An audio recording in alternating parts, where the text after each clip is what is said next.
The next question is 15, 20, 25 ಇವುಗಳ ಲಸ ಮತ್ತು ಮಸಗಳ ಗುಣಲಬ್ಧ ಎಷ್ಟು?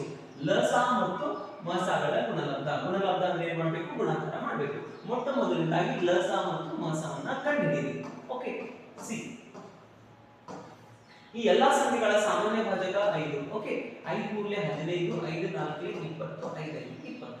ಸಿ ಈ ಎಲ್ಲಾ ಸಂಖ್ಯೆಗಳ ಸಾಮಾನ್ಯ ಭಾಜಕ ಒಂದನ್ನು ಬಿಟ್ಟು ಬೇರೆ ಸಿಗೋದಿಲ್ಲ. ಹೀಗಾಗಿ ಮಸ ಏನಾಗುತ್ತೆ? ಮಸ 5. ಓಕೆ, ಮಸ 5. ಓಕೆ, ಇದರಿಂದಲೇ ಲಸ ಕಂಡುಹಿಡಿಯಿರಿ. 3 4 5ರ ಸಾಮಾನ್ಯ ಭಾಜಕ ಒಂದನ್ನು ಬಿಟ್ಟು ಬೇರೆ ಯಾವುದೂ ಇಲ್ಲ. ಹೀಗಾಗಿ ಏನ್ ಮಾಡಿ, ಇವುಗಳ ಗುಣಲಬ್ಧನೇ ಲಸ ಆಗಿರುತ್ತೆ. 5 5 25, 25 4 100, 100 ಮೂರಲೆ 300. ಹೀಗಾಗಿ ಲಸ ಎಷ್ಟು? ಲಸ ಏನಾಗುತ್ತೆ ಮಕ್ಕಳೇ?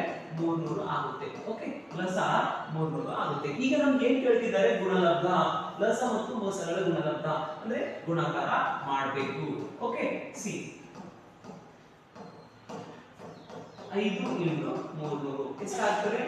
5 ಮೂರಲೆ 15, 2 0. ಓಕೆ, ಹೀಗಾಗಿ ಗುಣಲಬ್ಧ ಲಸ ಮತ್ತು ಮಸಗಳ ಗುಣಲಬ್ಧ 1500 ಆಗುತ್ತೆ. ಯಾವ ಆಪ್ಷನ್ ಅಲ್ಲಿ ಇದೆ? ಆಪ್ಷನ್ ಬಿ ಸರಿಯಾದಂತಹ ಉತ್ತರ. ಓಕೆ.